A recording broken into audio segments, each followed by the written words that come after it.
Assalamualaikum warahmatullahi wabarakatuh. Tabi pun, di sini kami dari kelompok 8 semester 4B izin memperkenalkan diri. Nama Ingrid Anggraini, NPM 1813053084. Assalamualaikum warahmatullahi wabarakatuh. Saya Vina Aulia Putri, NPM 1813053077. Assalamualaikum warahmatullahi wabarakatuh. Nama saya Putri Novitasari, NPM 1813053120. Kami dari kelompok 8 kajian dan pembelajaran tematik ingin menampilkan video simulasi kajian dan pembelajaran tematik. Berikut ini videonya. Saya Diah Marianti, NPM 1813053048. Kami dari kelompok 8 Kajian dan Pembelajaran Tematik akan menampilkan video simulasi pembelajaran tematik. Berikut ini videonya. Assalamualaikum warahmatullahi wabarakatuh. Selamat pagi anak-anak. Sebelum kita melakukan kegiatan belajar kita pada pagi hari ini, alangkah baiknya kita berdoa terlebih dahulu ya, dengan kepercayaan dan keyakinan kita masing-masing. Berdoa mulai. Alhamdulillah. Nah, di sini Ibu akan mengisi daftar hadir kalian dan mengecek kesiapan kalian itu sudah siap atau belum dalam melaksanakan belajar dan sudah rapi atau belum dalam kegiatan belajar pada pagi hari ini. Ibu mulai ya absensinya.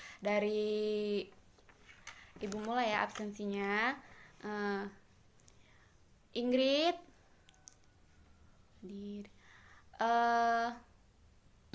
Dia hadir. Vina, kayaknya ini udah pada hadir semua pada pelajaran pagi hari ini. Nah, terus kita masuk aja ya ke tema belajar kita pada hari ini, yaitu lingkungan rumahku. Nah, di sini kalian mengamati tentang apa itu lingkungan rumahku dan menanya apa yang kalian tidak tahu tentang lingkungan rumahku. Kemudian kalian itu mendengarkan apa yang dijelaskan oleh Ibu Dia dan Ibu Ingrid nanti jelaskan. Setelah itu kalian menulis ulang apa yang telah dijelaskan oleh Ibu Ingrid dan jelaskan. Setelah itu kalian simpulkan menjadi satu apa yang telah Ibu Ingrid dan Ibu Dia jelaskan, dan setelah itu kalian kumpul. Baiklah anak-anak, sebelum memulai pelajaran, Ibu ingin bertanya mengenai tugas minggu kemarin, yaitu membawa contoh-contoh sumber daya alam yang ada di sekitar kalian. Di sini Ibu mau tanya, siapa yang nggak bawa tugas tersebut? Ya, bagus, bawa semua. Nah, kan karena minggu kemarin Ibu sudah menyuruh kalian untuk membawa contoh-contoh sumber daya alam yang ada di sekitar rumah kalian, hari ini kita juga akan membaca mengenai suatu teks yang berkaitan dengan sumber daya alam. Dan kemudian dari teks tersebut kita dapat menentukan gagasan pokok dan gagasan pendukung. Sebelum melanjut ke bagian tersebut, Ibu mau bertanya, siapa di sini yang tahu pengertian dari gagasan pokok? Tunjuk tangan. Iya, Ari, apa pengertian dari gagasan pokok? Ya, bagus. Selanjutnya dia bisa menambahkan jawaban dari Ari, pengertian dari gagasan pokok. Ya, baik, semua jawabannya bagus kok. Jadi, gagasan pokok adalah suatu ide atau gagasan dalam suatu teks atau paragraf yang menjadi ide pokok atau bahan utama pengembangan teks tersebut agar menjadi suatu bacaan. Siapa yang tahu apa penjelasan atau pengertian dari gagasan pendukung? Iya, Vina, bisa dijelaskan pada teman-temannya apakah pengertian dari gagasan pendukung? Ya, bagus jawabannya. Kemudian ada lagi yang ingin menambahkan? Ya, Putri, bisa ditambahkan jawaban dari Vina? Ya, baik semua. Ternyata sudah banyak yang paham ya mengenai pengertian dari gagasan pendukung. Jadi, gagasan pendukung adalah informasi tambahan mengenai gagasan pokok yang terdapat dalam suatu teks tersebut. Misalkan, Ibu memiliki teks berjudul Batik. Di teks tersebut mengungkapkan bahwa batik merupakan salah satu ciri khas negara Indonesia. Di teks tersebut terdapat cara pembuatan batik, macam-macam batik. Nah, dari teks tersebut kita dapat mengetahui bahwa gagasan utamanya adalah batik merupakan salah satu ciri khas bangsa Indonesia. Sedangkan untuk gagasan pendukungnya yaitu ada cara-cara pembuatan batik dan macam-macam batik. Jadi di sini Ibu mempunyai tugas buat kalian. Ibu sudah membuatkan lembar soal buat kalian. Tadi sama-sama sudah kita buka pada halaman 4. Terdapat teks mengenai sumber daya alam. Kemudian dari teks tersebut kita dapat menentukan mengenai gagasan pokok dan gagasan pendukung. Nah, kemudian kertas ini akan Ibu bagikan kepada kalian. Di sini, di samping kanan sini, di atas kanan sini, kalian bisa menuliskan nama dan kelas kalian. Kemudian, untuk yang di tengah sini, bagian lingkaran sini, kalian dapat mengisikan mengenai gagasan pokok yang terdapat dalam teks tersebut. Kemudian, untuk bagian-bagian yang berbentuk kotak ini, kalian menuliskan mengenai gagasan pendukung dari teks tersebut.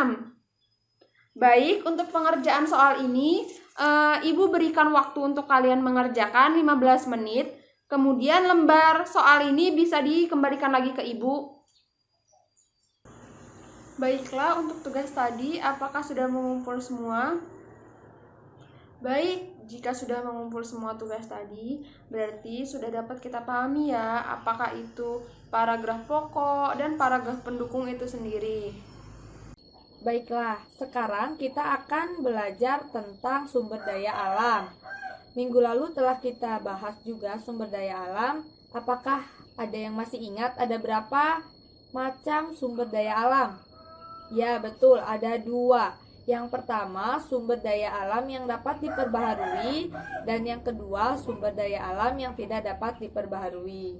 Di minggu lalu, Ibu sudah memberikan tugas kepada kalian untuk membawa sumber daya alam yang kalian temui di rumah. Coba semua yang kalian bawa disimpan di atas meja. Oke, baik. Nah, nanti tugas selanjutnya adalah kalian melakukan wawancara atau tanya jawab dengan teman sebangku kalian. Tanya jawab mengenai apa? Tanya jawab tersebut berkaitan dengan sumber daya alam yang telah kalian bawa. Apakah bisa dimengerti? Oke, baik. Sudah selesai wawancara dan menuliskan hasil wawancaranya? Baiklah, jika sudah selesai, sekarang kalian dan teman sebangku kalian maju secara bergantian untuk menyampaikan hasil wawancara yang telah kalian lakukan tadi. Silakan maju dari kelompok yang pertama. Baiklah, semua sudah maju dan sudah menyampaikan hasil wawancara dengan teman sebangkunya. Sekarang kita akan menyimpulkan hasil dari wawancara kalian. Nah, kesimpulannya, sumber daya alam yang ada di lingkungan kita itu masuk ke dalam 2 macam sumber daya alam yang telah kita bahas minggu lalu, yaitu sumber daya alam yang bisa diperbaharui atau yang dapat diperbaharui dan yang tidak dapat diperbaharui. Contoh dari sumber daya alam yang dapat diperbaharui misalnya seperti tadi, tumbuh-tumbuhan yang kalian bawa seperti kacang-kacangan, kacang hijau, kacang tanah. Nah, yang tidak dapat diperbaharui adalah batu bara, emas, dan bahan tambang lainnya. Apakah bisa dimengerti? Oke, baik. Sumber daya alam sering kita manfaatkan dalam kehidupan sehari-hari. Contohnya, kita memanfaatkan tumbuhan dan hewan untuk kebutuhan sehari-hari, untuk penunjang sumber makanan. Pada tumbuhan kita dapat memanfaatkan sayuran, buah, dan bijinya. Dan pada hewan kita dapat memanfaatkan dagingnya, susunya, dan telurnya. Dan masih banyak lagi yang dapat kita manfaatkan. Selain itu, sumber daya alam yang lainnya yang dapat kita manfaatkan yaitu bahan tambang seperti emas, intan, dapat kita jadikan untuk perhiasan. Selain itu, ada juga sumber daya alam yang dimanfaatkan sebagai sumber energi. Contohnya batu bara. Nah, sudah jelas ya mengenai sumber daya alam dan pemanfaatannya. Sumber daya alam yang berasal dari tumbuhan juga dapat kita manfaatkan, dapat kita jadikan suatu karya seni. Nah, sekarang kita akan membuat karya seni dengan teknik menempel atau dengan teknik tempel, yaitu membuat karya kolase. Langkah pertama untuk membuat karya seni kolase, kalian buat dulu pola sesuai imajinasi kalian, boleh buah, hewan, ataupun bunga. Setelah itu nanti kalian tempelkan biji-bijian ataupun dedaunan untuk menghiasi pola yang telah kalian buat. Jika sudah selesai, kumpulkan di meja ibu. Sudah selesai semua membuat karya kolasenya? Oke. Nah, ini contoh karya seni kolase yang sudah jadi. Ini contoh karya seni kolase yang telah teman kalian buat. Nah, karya kalian ini sudah cukup baik, sudah bagus. Hanya saja dalam penyusunan biji-bijiannya ini kurang rapi. Alangkah lebih baiknya jika dirapihkan agar terlihat lebih indah. Baiklah, tadi kita telah membahas tentang sumber daya alam dan manfaatnya, serta kita juga sudah membuat karya seni dari bahan alam.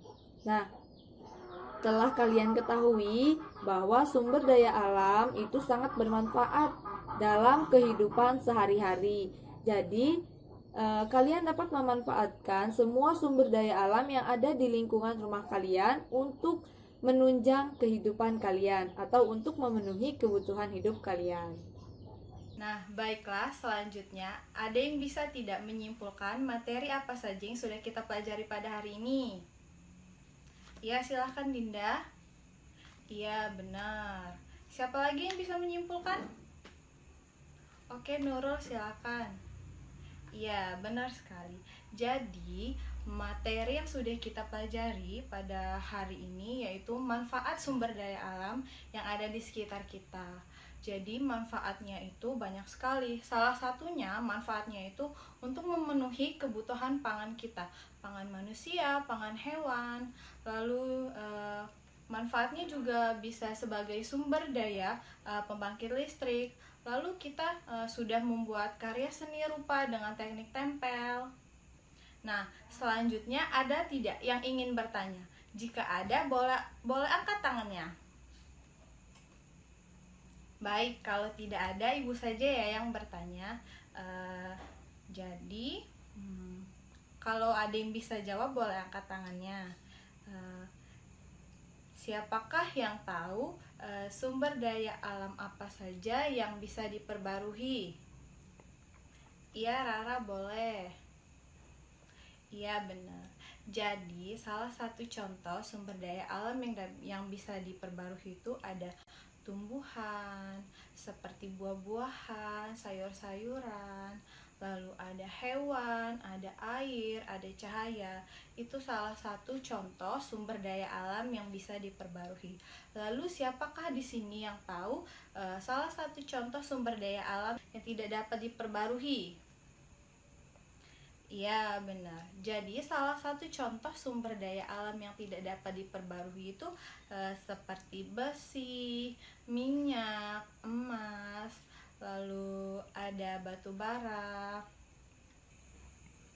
Nah, sebelum pulang, alangkah baiknya kita bersih-bersih dulu ya. Sampah-sampahnya yang ada di bawah meja, di bawah kolong itu dibuang dulu. Lalu meja kursinya dirapihkan dulu ya. Jadi saat kita belajar esok hari, ruang kelasnya sudah bersih. Nah, sebelum kita pulang, alangkah baiknya kita berdoa terlebih dahulu. Ayo ketua kelasnya dipimpin doanya. Ayo dipimpin kawan-kawannya. Alhamdulillah. Demikianlah pembelajaran Ibu pada hari ini. Kurang lebihnya Ibu minta maaf. Wassalamualaikum warahmatullahi wabarakatuh. Ayo yang duduknya paling rapi boleh pulang duluan. Iya, barisan Mita boleh pulang duluan. Langsung pulang ya, Nak.